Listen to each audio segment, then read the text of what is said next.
Absolutely fantastic. Once again, welcome back to our, I guess we didn't actually formally name this. So I guess we're naming it the Friday Inspirational Motivational Series. And we're extremely fortunate to have back my very good friend and inspiration to many, many people, Mr. Scott Chesney. And before I hand it on over to him, I just want to say thank you, Scott, for being here. And all of you guys out there listening to this, if you're inspired by this, even just a tad little bit, go to scottchesney.com, check out his work, and also check out the incredible movie that he's got coming out in the very near future that chronicles his life and tells his incredible story. And without further ado, people, here he is, the man himself, Mr. Scott Chesney. Hey, Bryan, thank you so much, my friend. It's great to see you. I was, and thanks to all of you out there, including Haley, who organized this today. I want to thank you so much, each and every one of you. Obviously, I'm in that secret member part of the Max Challenge, so I'm able to see your posts, and I want to tell you that you're all motivating me. You're all inspiring me. You're all making me feel better. And I don't know if you guys saw my post yesterday. I think it went up 3 times. I think I hit a couple wrong buttons. It wasn't to shove me down your face, but I actually, I've intensified my exercise routine. And in terms of taking things to the next level, and we want to talk about that because we always keep hope alive, is that I'm going to get a little emotional here. Is that I basically was doing a crunch exercise yesterday. For those of you that don't know, is that I actually, I'm paralyzed from basically T7 downwards. It's like 2 or 3 inches above your belly button. So I can't do a full sit-up. Like when I'm laying in bed, I can't just sit up. I have to get up. I have the upper part of my abs, which allows me to do over the years, eating healthy, but I've almost like put up the white flag. Like I have 5%, can't control % of them. And so there's a part of me that, with other stuff and everything, this exercise going, see how much you're inspiring others. I hear how, and I was like, you know what, have I taken it to the max of my abs? And the answer is no. So it's interesting. I always say, you know what, when the student wants to learn, the teacher's going to appear. Y'all have been my teachers. And then a teacher came in the form of another person who was spinal cord injured, actually someone in this great state of New Jersey, who's a quadriplegic, much higher level than I am, who was just paralyzed less than a year ago. And I saw him doing this exercise with a medicine ball. And even though it was even more challenging for him to do it, I was like, wow, I've never done that before. So on Amazon.com, boom, I ordered this medicine ball and it's helped me to do these crunches. So I want to thank you. I want to thank you so much for allowing me to take it to the next level, because that's what we need to do now. We're in a time that is critical right now. And I've already seen it this morning, because you may have, and if you listen to the news a little bit or online here, is that you're seeing people like breathe a little sigh of relief, because they're saying in the next 2 to 3 days here in New Jersey, and then as we go out west, it's going to be more days than that, but they're saying it's when it's going to peak. And so while there's a lot of people like, what does that peak look like? And there's a level of uncertainty. There's also people, and I just want to make sure everybody tune in, is that you don't take your foot off the gas. Because a lot of people are, I think, going to breathe a sigh of relief and kind of go about their routine before 5 weeks ago. And that scares me. So I'm talking to each one of you and just say, hold tight, have that hope. That's the top of the mountain. I want you to be hopeful. A great acronym again, hold on, possibilities exist. And the possibility is of this peak, possibilities of things getting better, and things will get better. But stay safe, stay strong, stay vigilant. And I mean that in mind, body, and spirit. That day will come. We've talked about that. That day when we get the all clear, when that finish line, it will be there. But we got to be vigilant. And I know there are a lot of people out there who are saying, you know what, Scott, it's tough. And yes, it is tough. This may be some of the toughest times in our lives. But I will tell you is that we are going to look back on this at one time. And we're going to say to ourselves, wow, how much did that make me stronger? How much did that build character? How much more resilience did I have? And wow, how that has helped propel me in all areas of my life, because this is what this opportunity is presenting to us. So I want you to picture now, we're climbing this mountain, and it is a steep mountain, and we're climbing, and it's taking work. And there's times where, like, you know, we got to hang on for a little bit, take a deep breath. And maybe you want to look down every once in a while, just see how far you've come. Maybe that scares you to a degree how far you've come, but for the most part, wow, look how high I've climbed. Regain that center, regain that energy, and continue that climb. And there will be a day, and hopefully it's going to last days, where we get to the top of that mountain. And then we're looking out there, and we're going to see a beautiful view, because we know it's up there, and on top of any peak, there's a beautiful moment waiting for us. And I want you to picture that peak. So whether it be, I know many of you are in your second week of the 10-week challenge, and other of you have finished the challenge and going on, is that set these goals that they have for you. Set those own personal goals too for yourself, and saying, you know what, okay, what is it going to look like at that peak? What is it going to feel like at that peak? But also knowing full well, you ready? You get that peak, you enjoy that moment, but moments end. It's like that peak of a wave. You're out there like, oh, wow, it feels great and everything. But you know that wave is going to end. And there may be a valley after that. So what ends up happening is that we got to come down off of that mountain too. We got to come down, because there's going to be times now with what's going on in the world that we're going to have to climb off that mountain, and we're going to have to stay as strong. If you've ever climbed up and down a mountain, you know, you can't just run down that mountain. You're going to fall on your face. You got to climb down tediously. You got to be vigilant. You got to be strong. You got to be safe, because you don't want to misstep and take a little bit of a fall. So you're going to climb down this mountain. And so you're going to say, well, what's waiting for me at the bottom of that mountain? I have no idea. But all of I know is that it's going to be filled with character, resilience, a message, learnings that's going to help us tremendously. So think about that. Think about what's happened in our lives so far. Is that we've talked about this before too, is that I want you to reflect on the past. And maybe you've been doing a lot of that. Again, seeing a lot of posts, a lot of people with regards to past experiences, celebrations, trials, tribulations, everything. It seems like people's like heart and soul in many ways is coming out. And so that's our past.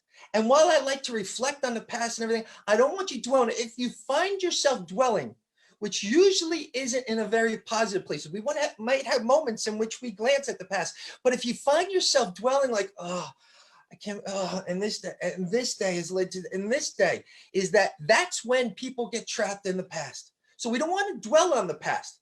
It's like, again, driving that car, use the rear view mirrors from time to time to learn from our past experiences, but you spend too much time on that rear view mirror and the side view mirrors, you're going to hit the car in front of you. So take away the messages from the past. But if there's ever a moment where you feel like you're dwelling, is that's when you, through self-awareness, you have to catch yourself, and you close your eyes and just take that deep breath, and you start to focus on the here and now. Now, we also go in the other direction. We also get caught up in the future. And while, yes, we like to prepare and we like to plan and everything, is that a lot of times it's anxiety. What's waiting for me then? How am I going to manage my business? What's going to happen at the end of this? So I want you to have an eye on the future. I want you to plan, and I want you to prepare, but don't spend too much time there either. Because if you're driving a car and you're looking up at that exit, like I got to get off at that exit, it's like a mile away, or there's a rest stop, you spend too much time on the future. You're going to hit that car in front of you as well. So it's what's going to bring me in the moment more than anything. And I absolutely have to believe that what's happening now in the world is turning our attention inward like never before. We're having so much removed in our lives that it's forcing us to take a look at ourselves on the inside. Now, I don't want to bring up names, but one of your members just sent me a question before. When you are the one holding it up and holding it together for everyone around you, what can you do to center yourself so you don't feel like you are going to fail? First of all, I want to tell this person, thank you so much for having the courage. And I'm sure a lot of people are feeling this way. I absolutely believe that whenever we are talking about failure, and there's this fear of failure, is that you talk about what's going on in your life, to some degree, you're already failing. So if there's this fear of this coming and what if I fail and everything, is that based on the way, I'm not saying you actually are, but in your own head, you are failing. So if you're saying to yourself, I have a fear of failing, go over in your life what's going on, and I'm letting you know, you're already there. You're already there. There's no fear of failure. You're there to some level. What there's a bigger fear of, you know what, where's that strength? Where's that courage? What is my awesomeness all about? Why do I have the ability to take care of this myself? Here's what I'm going to share with you. First thing in the morning, I love to start the day with gratitude. So I need you to take this person who said it and everybody else out there, is that I need you to care for yourself first. So again, it doesn't have to be a long period of time, because I know a lot of people out there saying, I don't have time, Scott. I got to do this for the kids. I got to get to work. I got to do all this. Listen, this is all, again, what's happening now, challenging us even more to look inward. But when this wasn't going on, we were still in the same place because we were trying to manage all these hats we were wearing. So I want you, first thing in the morning, it's gratitude. It's gratitude. I want you to inundate yourself before you get out of that bed with gratitude. What is great with your life? I also love taking a deep breath. A lot of times when we're not breathing properly, is that, and I don't mean by the virus out there in terms of just fear or dwelling on the past. Find, if you're focusing on moments of challenge and things that didn't go so well in your past, I can definitely tell you that your breath is compromised. And the same holds true when we get anxious, when we build anxiety for the future, is that we get nervous and our breath isn't there. You close your eyes, take a deep breath, and focus. What I love to do real quick, ladies and gentlemen, is that, because I've been, and I'll share this with you in a minute, about meditation, which is another great thing I love to do first thing in the morning before I go to bed. Is that a quick thing you can do? You ready? Is that just close your eyes, take a deep breath in through your nose and out through your mouth. And what I love to do is that with that breath, the inhalation that's coming in, crisp, cool, positive energy entering the body. With each exhalation, stress, discomfort, anxiety, dwelling, exiting the body. That's as simple as I will do sometimes my deep breathing during the course of the day. Maybe I don't have time to do a full meditation like I like to in the morning because I have to speak, I got to coach, whatever it is that I have to do. Is that take that moment. Folks, this is where, again, blessings in disguise. I have to tell you a quick story about meditation, and something that I'd love to see you do with your families out there is that, and it's bringing it to the forefront with what's going on in the world today. We ask great questions of ourselves. We actually derive great answers ourselves within ourselves. Where we come up short, though, is acting on those answers. So I want to ask you 3 questions right now that I want you to not only ask yourselves, I want ask your members if they're not on this call right now. I want you to, when you're sitting around, when the family does get together, or friends, when you get on a Zoom call, here's great. You ready? Where we are right now, 5 weeks into this quarantine. You ready? What do I want to be doing more of? What do I want to be doing less of? And what do I want to be doing new? Self-inventory, 5 weeks into this coronavirus, is that I want you to ask those questions, answer them, and then act on the answers. So we did this the other day, and I won't go down with each family member. But I remember my son, my son Ray, who's 15 years old. And he basically won't even get into the more of, less of, it's the phone. We all decided it's the phone. We got to spend more, less time. So when you decide on what you want to spend less time on, then all of a sudden you can focus on what you want to do more of. It goes hand in hand. But the new fascinated me. My son said, I want to learn meditation. 15-year-old kid. Do you think if anything else was going on in this world based on the busyness, living his life to the fullest as a 15-year-old kid, thriving in school, thriving in soccer, thriving in his friendships, social life, do you ever think he would have brought up meditation? I don't think so. As much as mom and dad have benefited from this ourselves, is that no. So we are in the process of teaching him now, and I'm hoping it rubs off on his sister. But it brings me around to 2, which I'm totally grateful for. And Bryan, kudos to you because you brought it the other day. And wow, it hit me like a ton of bricks. Whenever someone like hits me right between the eyes, right in the chest, man, I don't get upset about it. I might get upset about it, but I know bullseye, it's something I need to be giving more attention to. Bryan, you said, Our kids aren't listening to us, but they're watching. Wow, how powerful that was. Folks, I got it too. Man, you might say, wow, his kids are so lucky to have him because he's a great speaker, motivator, and coach. Are you kidding me? Is that like that? Sometimes I'm the last one my kids want to hear from, like, Dad, I know what you're going to say. Oh, Dad, you're so motivational. Like, it's tough. It's tough. But what's interesting, I know from what Bryan said, is on some level, I do believe that they're listening. They might not be acknowledging that they're listening, but they're taking it in. But what they are doing, and thank you, Bryan, so much, they're watching. So whether it's that exercise routine that I'm doing, whether it's saying, let's get outside, let's do something. Hey, let's help mom with the meal today. Let's make our own meal. Hey, let's do this family cleanup day. Whatever it may be, is that, wow, are they watching? And in every moment, not just at work where you might think of it, or in whatever times, is that we lead by example. And yes, your kids are watching. Yes, your friends on Facebook are watching. Yes, your members at the Max Challenge are watching. Yes, the world on some level is watching you. And so what I'd like to say, and to this person, it's a long-winded answer to your question. I'll take any more questions today or later on at some time, is that you got to be caring for yourself first. It's giving yourself, like on an airplane, the oxygen first, caring for yourself, deciding what that is, even if it's a brief moment, what I need to do to center myself, what I need to do to ground myself, to get more focused, because when I give that oxygen to myself, think about this on a plane. It doesn't say give it to that sweet old man next to you. It doesn't even say give it to the little kid next to you. You give it to yourself first, so then you can hold up that family in the form of maybe that elderly person or that child that needs your attention. But you want to be firing on all cylinders. My friends, we came into this world with one title, and that's human being individual. And no matter how many wonderful titles you add to it, and you all have so many, you've sent me personal notes, and I love all these titles, but I will tell you, unless you are effectively giving to yourself what you have to be giving to other people, is that you're not going to be effective, as truly effective, I should say, in managing all these roles that you have.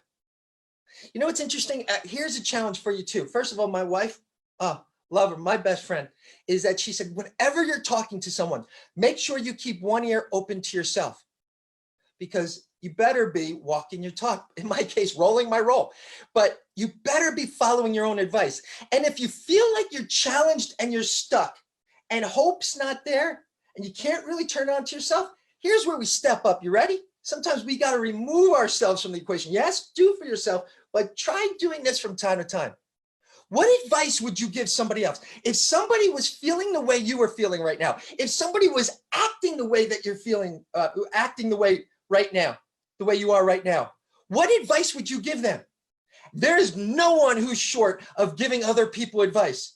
So you have a brother, a sister, a mother, father, a colleague who has a challenge right now. You're not going to scratch your head and say, I don't know. You're going to have laser focus. You're going to come from your heart and you're going to say, here's what I'm going to suggest you do. But yet, turning that on to ourselves, it's not so loud. It's not so profound. It's not so laser focused. So try that from time to time. Hey, I'm going through this right now. Okay, let me distance myself. If I was the person looking on the outside in, what advice would I give that person? Very, very interesting. So more of, less of, new.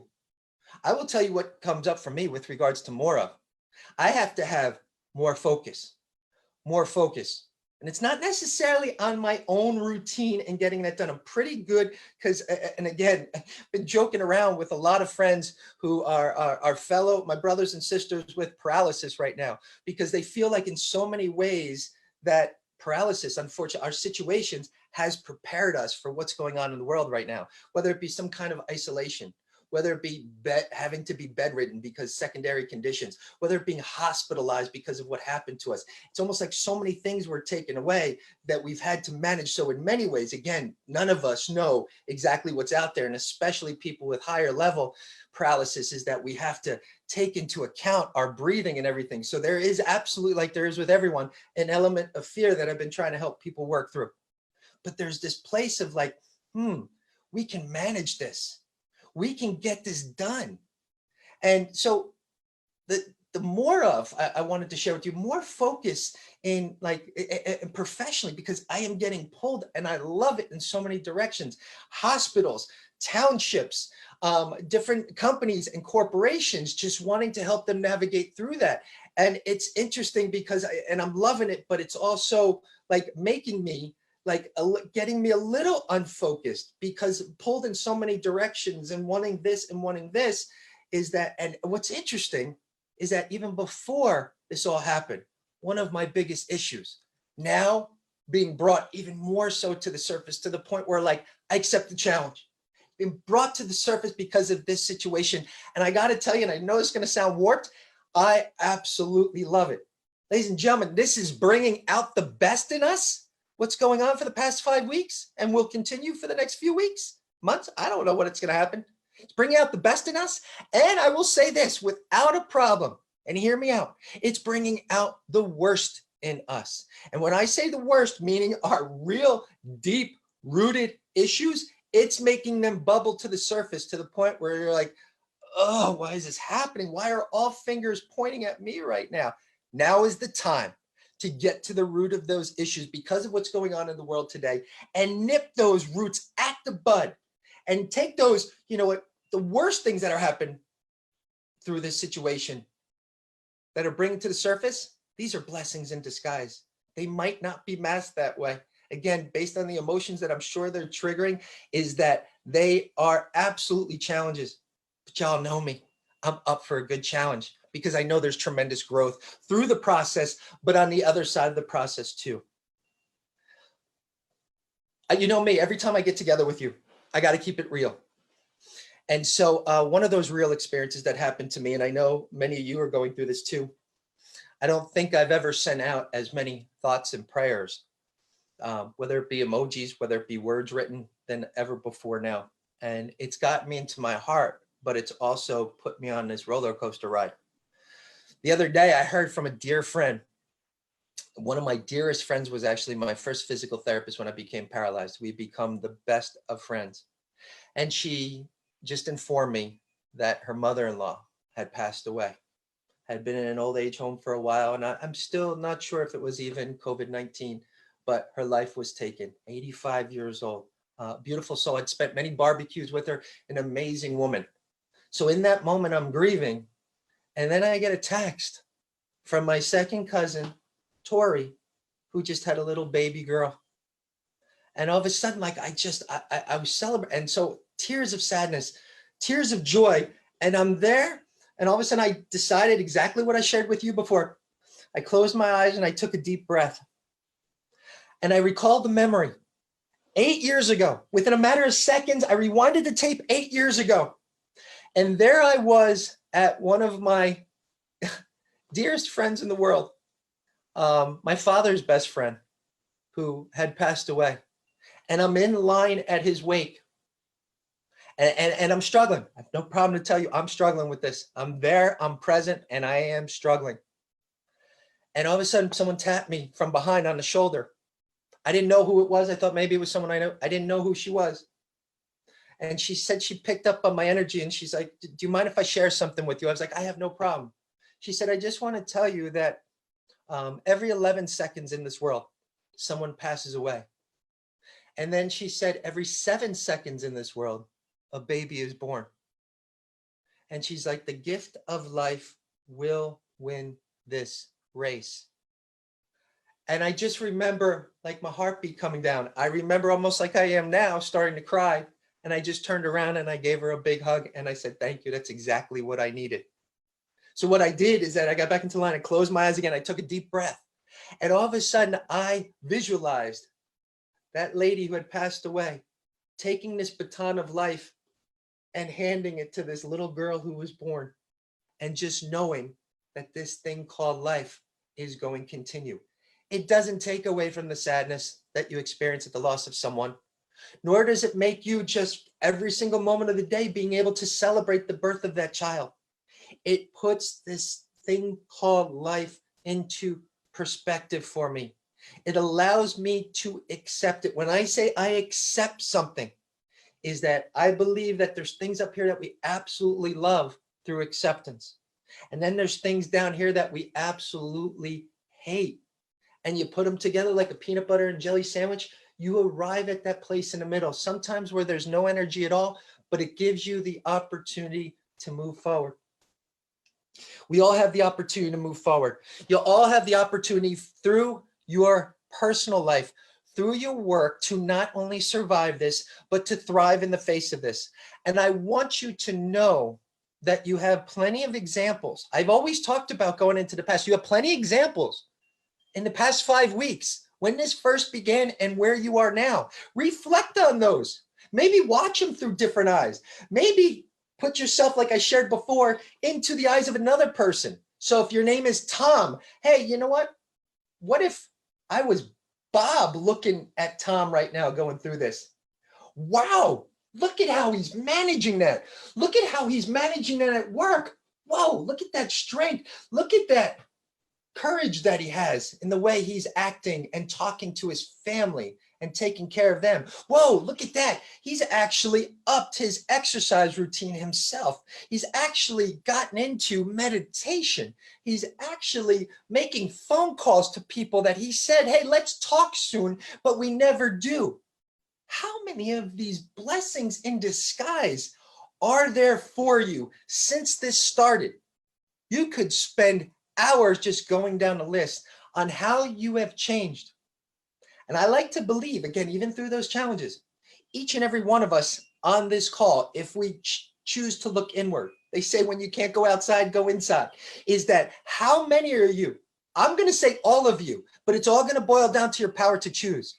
We all have the power to emerge from this right here, right now, 5 weeks from now, a year from now. I'm not putting any timetable on it because I don't want to spend my time worrying about dying. I'd rather spend my time worrying about living. Okay? So this is about living for me. And if you think nothing, we will never, ever, ever be as strong as we are right here, right now, based on how we are being battle tested. And yes, we are losing battles. Each and every day we're losing battles, but I promise you we will win this war.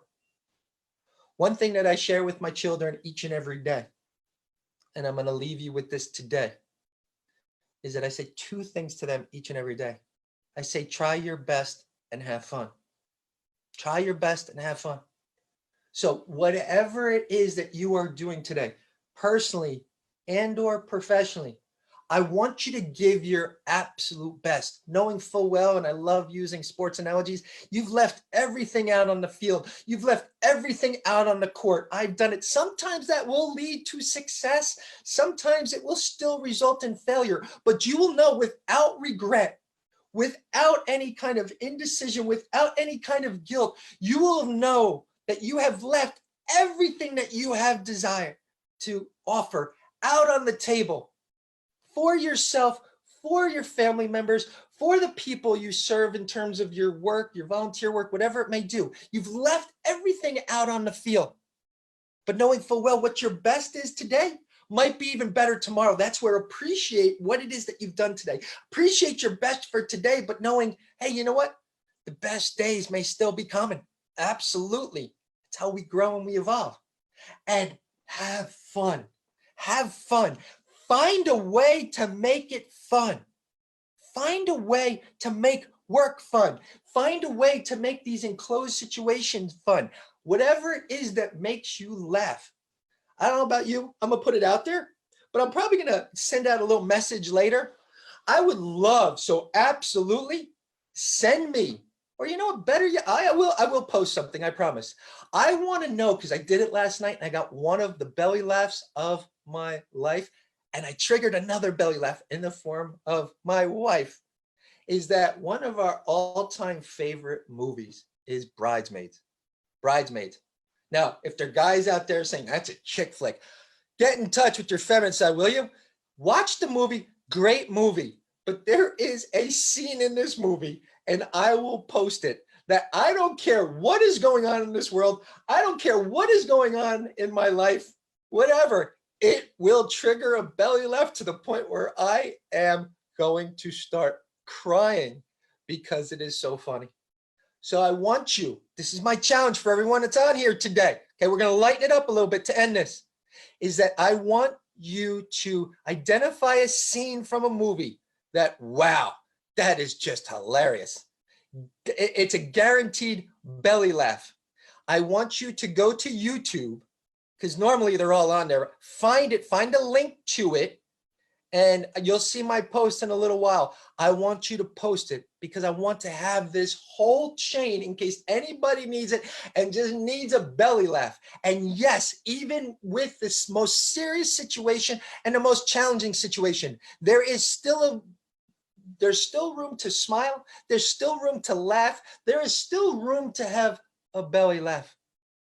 My friends, I love you. I'm thinking about you.